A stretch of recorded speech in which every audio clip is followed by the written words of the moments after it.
Today at Home with Miss Joan, we're going to can, yes, I said can, we're going to can some frozen vegetables. I went out to my freezer and saw that it's pretty full of some stuff, and I want to show especially people that are starting to learn canning or try canning, this would be a good thing for you to try to can, because so you don't have any slicing or chopping or anything. You just open up the bag and learn how to can it. But I'm not doing this so I can learn how to can, okay? But I'm telling you that's easy for people that's starting out.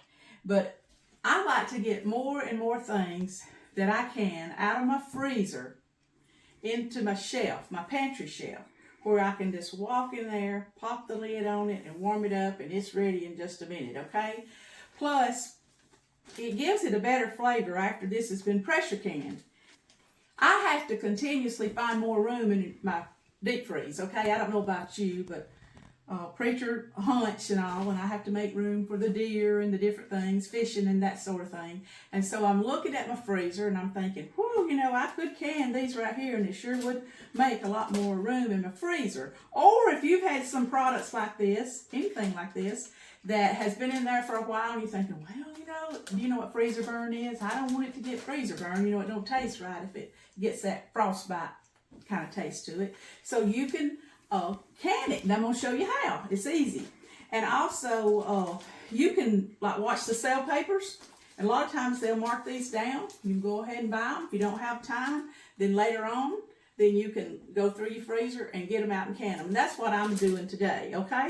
And you can see that, I know you're saying, well, Miss Joan, here it is. I can also buy them, and I've got some of these on my shelf too, okay? But these are in my freezer, and I want to get them out and make some more room, so I am going to can them. All right. Now, what I've got here is a 2-pound bag of whole kernel corn, which in this bowl is 2 of these packs. And then I've got mixed vegetables. This is a 2-pound bag, and in this bowl is 2 packs. And then the same here on my sweet peas. And you'll hear me calling these green peas or English peas, okay? Because I was raised up to call them English peas. But anyway, here we go. And it's real simple because some girls do it frozen. Just pop them in the jars.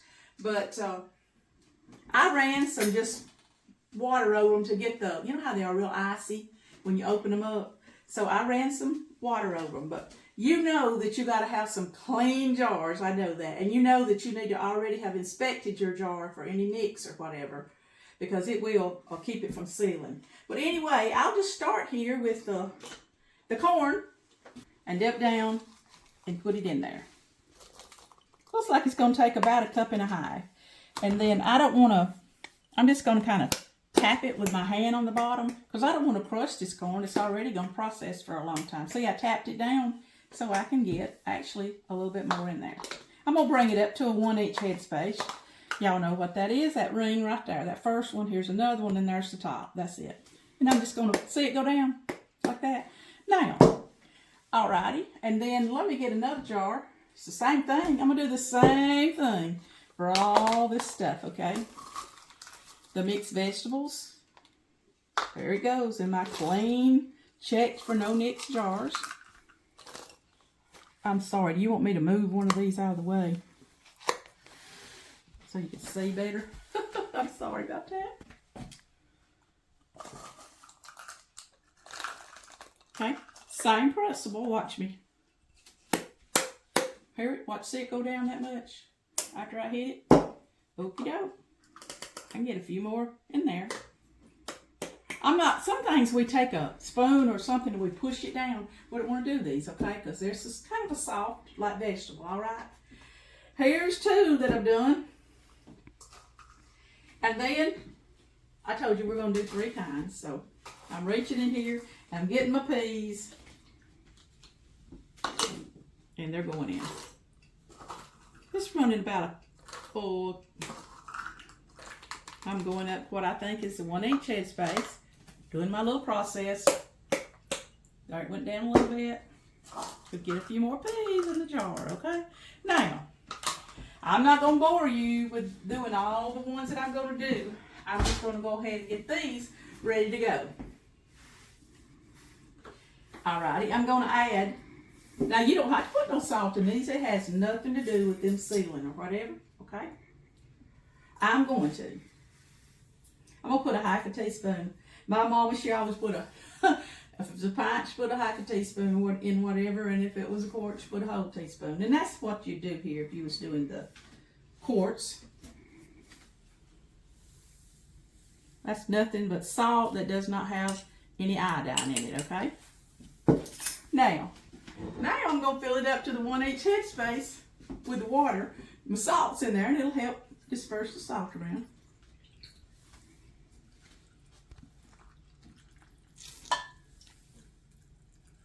See how easy this is? All of this is what you call, nothing's hot. It's just what you call room temperature. Now you don't have to have one of these fancy debubblers. A wooden stick would do just as fine. Now you want to go through here. See them bubbles coming up? I don't know, did you see any of that? It hit it when I first started it. There was lots of bubbles. You might could see it in the side here too. See, do you see any bubbles? Okay. I'm getting the air bubbles to come to the top. Because see, that's what the pressure canner does. It draws air out. That's what helps it seal, make that vacuum seal. So what we always, no matter what we can, we need to debubble. It doesn't look all that important, but it is a very important step, okay? Now these have a half a teaspoon of salt, and I poured the water. Okay, and I was looking to see if I needed to put any more water, but it looks like they all come out pretty good, you see? Now is when I'm going to clean them. That's all we're going to do. See how easy this is? We took our vegetables that was already prepared for us, and now we put a half a teaspoon of salt. We filled it up with just water, lukewarm water, and then we're cleaning our jar rims. Tops of our jars.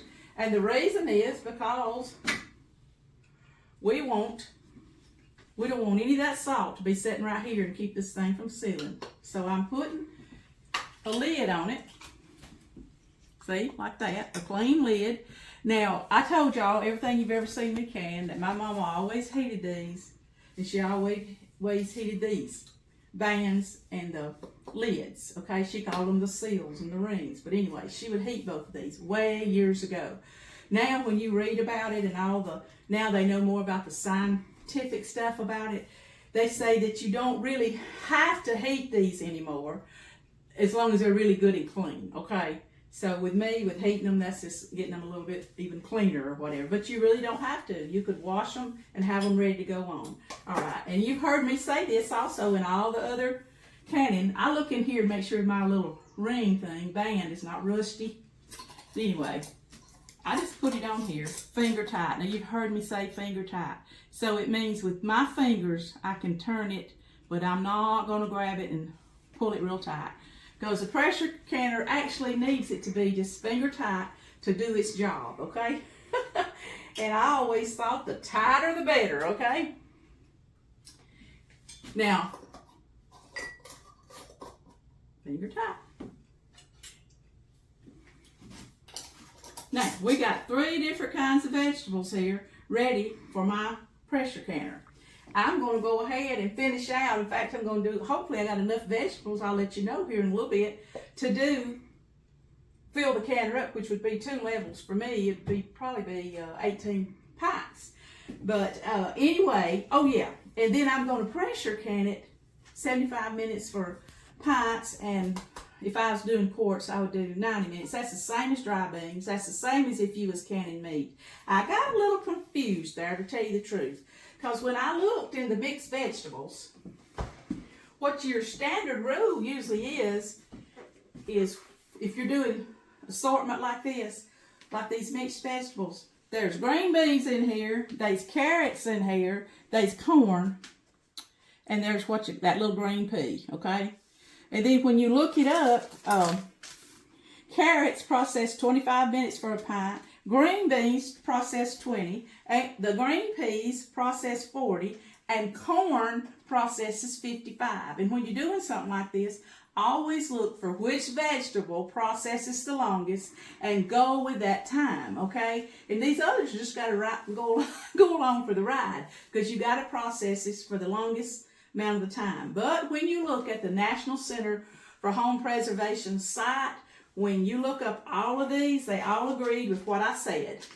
But when I looked up mixed vegetables, they want you to do 75 minutes. And of course, the old-time logic is corn takes 55, so you would have to process all of these 55 minutes for a pint. But I'm going to go with what they said, because I like to follow their advice, and it's 75 minutes is what we're going to do. Now, what I'm going to do is I'm going to stop here and fill up my canner, and then I'll talk to you about that. And I had 4 pounds of corn, and remember 4 pounds of green English peas, and 4 pounds of mixed vegetables. And you know what I've been doing? I've been putting 9 on the bottom and 9 on the top on my 23-quart canner.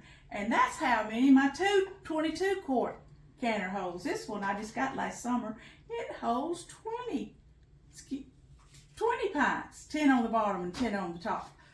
I could have found me 2 more things to put in here. But anyway, I'm so used to that old canner. So look at your canner and see what quart it is, and that'll let you know how many pints you can get in it, okay? My 22-quart canner holds 9 on the bottom, 9 on the top. But this 23-quart canner actually gives you 2 more jars in the pints, okay? Anyhow, I had 6 pints of corn out of that, and I had 5 pints of the green peas plus a few left over, right? And then I had 6 pints of the mixed vegetables and with a few left over. So I just put them together. I poured my leftover English peas over into here, and I don't think you can tell that I did any mixing on that, do you? But anyway, that's all you have to do in this little simple project of canning these frozen vegetables. Now, we've went over this before, but on the lid of your canner, you have got to be able to see through this thing that you're going to put the weight on. Look, hold it up to the light. I can see the light through there. It's not blocked in any way. That thing is on tight. This thing is going to pop up, let you know that your canner is locked. Well, you got to turn it over and make sure that that thing right there is still screwed on tight, and it is, All right, see, and watch it stay like that. And of course, this is that emergency thing that's going to pop up if it needs to. I hadn't had an emergency yet, thank the good Lord. And here's 3 quarts of water. Remember, we had cold vegetables, cold jars. So we got a cold canner. It hadn't been cut on yet with the stove, okay? So, I'm going to match up my top. Wait for it to hear it, that racket when it goes down. I'm going to turn it so it locks. Okay, it's locked. And that's when I'm going to reach over here, because this is called cold pack canning, okay, this particular thing we're doing today. So I'm turning it on high. I'm going to let this thing run until it starts sending steam out this hole right here, where I'm going to put my weighted gauge, and it's got to run out for 10 minutes, okay? So when it starts, and since we got a cold canner, it's going to take it a few minutes for it to get hot enough in here to bring steam out the top. Because the whole point of the pressure cooking process is to get all the air out of this canner, and it's going to shoot it out through this spout right here, okay? And that's what's going to help our stuff seal, is when it does lock down, that we have a canner that the air has come out of it, and this thing will jiggle and let out any excess air that it needs to when we get to that point. But right now we got it on high. We're waiting for it to heat up and air to start, steam, in other words, to start running out of this little hole right here. I don't know if you can see it on the camera, because that's hard to do, but steam is clearly coming out this spout right here that I told you about. And when you get a good amount of steam coming out there, that's when you watch the clock or set you an egg timer for 10 minutes, because you want it to really vent, so to speak, for 10 full good minutes, okay? And then in that time span, I'm hoping this little lock right here is going to pop up and let me know that this thing has locked, because when it gets airtight in there or whatever, it knows to pop up and lock this thing. And we certainly want this thing locked. And then I'm not going to start my 75-minute clock till I see, once I put the weight on, that this thing gets up to 10 pounds. But don't worry about all that. Right now, we're going to let the steam come out for 10 minutes. Thing I forgot to tell y'all, because there's so much to say, is when we poured 3 quarts of water in the bottom of this canner, room temperature water, I also poured vinegar in there too. A good 2 tablespoons, 1/8 of a cup or something like that. I always pour that in there too. It helps with keeping your jars from turning cloudy. That really does help. Okay, I forgot to tell you that, but there's water and vinegar in here in this pot. Also, I want to caution you that once this thing gets turned on, make sure your pot is in the middle of your eye. If you get to looking at it and it looks a little cockeyed, don't start moving it right now, especially with the steam coming out the way it is. I mean, you could really break some jars and stuff like that. So check that first before you start this heating process that we're doing. Waiting on my 10 minutes. If you can see here, my 10-minute clock has went off, so it's time for me to put my 10-pound pressure on there.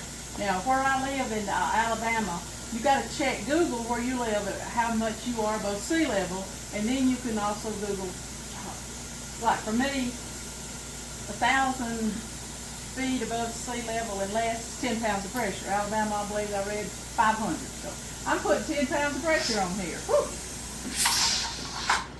And I'm turning my stove down now. You'll see that my lock button's up. Let me know that my canner is locked. And I put the 10-pound pressure on there. Now I will tell you that this Presto 23 quart came with this one. It's a 15-pound thing, and it don't come apart and do 10 or 5, okay? So I special ordered this one because it breaks apart by 5-pound rings, and I got 2 rings on here now. I got 10 pounds of pressure. But if you're going to use the one that came with yours, and it's fine, then you've got to watch your pressure gauge. If you'll notice right now, I'm going to start watching my pressure gauge rise to where it says 10 pounds, because that's what kind of pressure that I'm under. And that's when I'm going to start my 75-minute clock that I told you about. 75 for pints, 90 for quarts. But so right now, I'm going to watch that rise, and I'll set my clock. And you can see that it's kind of sealed off. There's no moisture spouting out of this thing right now. And what I've noticed in all of my canning is when this thing gets about 10 pounds, this thing here start a little jiggle. Because see, some canners don't have this pressure gauge right here. And you got to go by the sound of the jiggle. Because I have set 10 pounds of weight on there, and I'm telling this canner I don't want you to go above 10 pounds of weight. You see what I'm saying? If I sock this 15-pound one on there, then it's telling it don't go above 15 pounds. Well, I don't want that, okay? So you have to watch the gauge and not let it go above 10 when you use this 15, even closer than what I'm going to do. And adjust your heat. And you can tell by you bring your heat down, you get that little jiggle, jiggle, jiggle, jiggle, you know, that we talked about before. Then you know you're okay. So don't let me confuse you. Anytime you could comment down below and ask me any questions that you want to. But we're going to wait right now until this gets on the 10 pounds of pressure, and then I'm going to put the clock on it. You see right here that my gauge has hit 10 pounds, and this 10-pound weight right here, my pressure regulator, it has been so silent until that hit 10 pounds and it started rocking. So see, if you got a canner that don't have one of these, and it's, see what I mean? It let me know that this gauge here is pretty close. It's right. It's accurate because that started rocking a little bit to release some steam in this pot right when it hit 10 pounds. It wants to keep this canner on 10 pounds of weight, okay? So now I'm going to set my clock for 75 minutes because I'm processing pints, and I'm going to let it go, and I'm going to turn my stove down. You'll have to learn where your stove, see, that's getting a little happy right there. So I'm going to turn it down to medium. I've set my clock for 75 minutes. And right now, it looks like it's on 11 pounds. That's okay, okay? But that's why it's jiggling, so it wants it to come back and stay closer to 10, because that's a 10-pound weight. I'll see you back after 75. I'm going to let it go 75 minutes, and I'm going to let it cool down. Okay, so I'll see you back. Okay, it has run the 75 minutes, and then I didn't touch and try to move it. But I just cut my stove off and I let it sit here 45 minutes, a good 45 minutes. Sometimes I go an hour. Before I took the weight off, I made sure this thing was on 0 at the end of that 45 minutes. And then I pull this back and I always open it. See that steam? Woo, woo, woo, woo, woo. Get you a good sauna bath right there. See it? Hot, hot. Okay. Now, woo, this thing is hot. Alrighty. I mean, whew, they look pretty, but these things are way hot. I don't think I said, but you know you got to put one of these in the bottom to get the jars so they don't touch the bottom of the canner. And then when you're double stacking jars like I'm doing, then you got to have another one on top of your bottom layer. Oh, I forgot to say that. It come to me too late. Now look at that corn. Wow, it's pretty. Remember, anytime you want to make some room out of your freezer for other things, you can always take those items, whether it's fruit, anything that you got in there. These are just mixed vegetables and some corn and some green peas, and you can can them. And I like having it sitting on my shelf because if the power goes out, I guess I hadn't got over that year that we was out of power here for a whole week. You remember that, preacher? And it's just, your freezers couldn't run. I hear them popping. That's a good sound. We had like a tornado come through, and we didn't have power for a whole week. And other times over the years we haven't had power for, you know, less time, but you got to worry about your freezers, you know, and your refrigerator, stuff like that. I'm just now getting down to the mixed vegetables. I put them on the bottom. I don't know if it made any sense or not. You know, it's the one that said they had to have 75 minutes. Oh, here they are. They're pretty. I still got lots of water in my jars. It didn't pull it out, siphon it out, I think is the word. I think what I'm going to do when I get these out, I love it hearing it pop, is I'm going to cover them.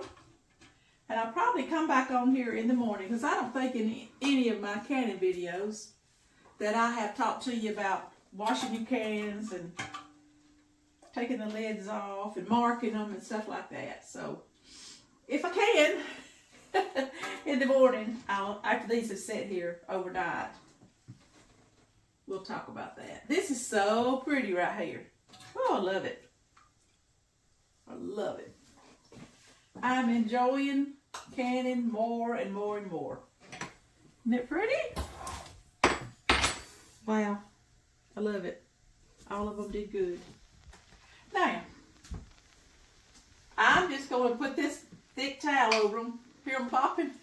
They're spilling. And let them sit here. And in the morning, I'll look at them and we'll talk about marking them by the dates and everything like that tomorrow. Thank you so much. We'll see you back in the morning. Okay, now it's the next morning, and these are set here overnight. And it's good for your cans to set about 24 hours, okay, after you just leave them alone. I remember I had them covered with this towel. And I've already started working on them, but I wanted to show you that I saved one to show you what I do. And first of all, I take the ring off and I pull on it. I pull on it, just about going all the way around. I pull on it to see if it's sealed. Of course, you know that the center's down. Some people call that the button. I've checked it on every one of these and it's down. But if you just pull on it, because if it wasn't sealed, you could tell it right here and now. And then I have like a soapy cloth of some kind, and I wash my jars really good, okay? Now, I didn't want you to see me washing all 18, so I just saved this one to show you kind of what I do. And then I dry it off really good. And, you know, I just look at them. And didn't this turn out pretty? They did. They turned out really pretty. So I've checked them all. I pulled on every one of the lids. Now, I'm not going to put this ring back on. I hope that my mama don't turn over in her grave, because she always left all the rings on hers. But now, what they recommend is that we actually take these off. And the reason being is the ring here, or the band, could actually be holding this down, and we might have what we call a false seal.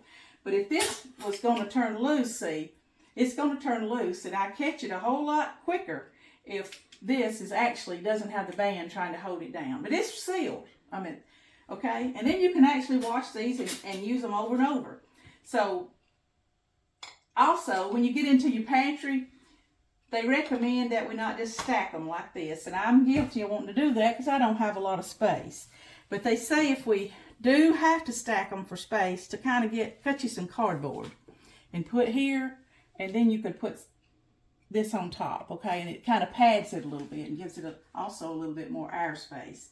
So, all right, I just wanted to tell you that this morning. And also, I'm left-handed, okay? And so I turn, if you'll come in here on the camera, you'll see that the dates on the top of these lids, I've turned them all towards a left-handed person writing. So I've already started these, and because it's turn your underway for a right-handed person, it's crazy for me, see? And I've got them all turned here, so it makes it real fast for me to date them. 3/23. Whoops, there's one miss, see? And it's aggravating because you have to stop. It just makes the process a lot faster if you do this when you do a lot of canning. Okay, I won't keep doing that, but just see what I've done. So I took my bands off, I've washed them, I've looked at everything, and I will say, y'all watched my video, and I might put a little bit less vegetable next time, because if you'll notice, look at this one. He's real full, you know, and I want it to be just a little bit more juice in there. But they're still good, you know, so they got a lot of juice. But I might put just a tad less vegetable. But anyway, they turned out really good. And then now, once I get these dated, I'll be ready just to move them to my pantry, and then I log it in. I keep a log of what all I've canned. Right now, since canning season of last year, when I added these to the list a while ago, I've canned 290 jars. And my family laughs at me. They say, don't you dilly-dally long in the kitchen or Mama will can you. But anyway, you can see that keep putting these things on your pantry. There's nothing wrong with them. I just like to go through my deep freeze and see if there's something that I need to pull out and make room for other things. And plus, I've got all this ready. And I told you about we had the lights out for a week for a tornado. Well, years ago, we had a blizzard through here that it changed all of us when we had more snow than we had ever seen in our lifetime. So it just kind of, when you've lived through something like that, it makes you look at things differently. It sure does. Thank y'all for tuning in to At Home with Miss Joan today. I appreciate all my subscribers, and I'm appreciating learning more of the old-time ways of how they preserve things. And we don't know what the future holds. Some of us need to learn some of these crafts and kind of have it under our belt, and then we'll know what to do should hard times come. But I appreciate y'all so much, and thank you for tuning in to At Home with Miss Joan, and I wish you would hit thumbs up on this video and comment down in the comment section on the YouTube video, and subscribe if you'd like to. Thank you for tuning in. At Home with Miss Joan.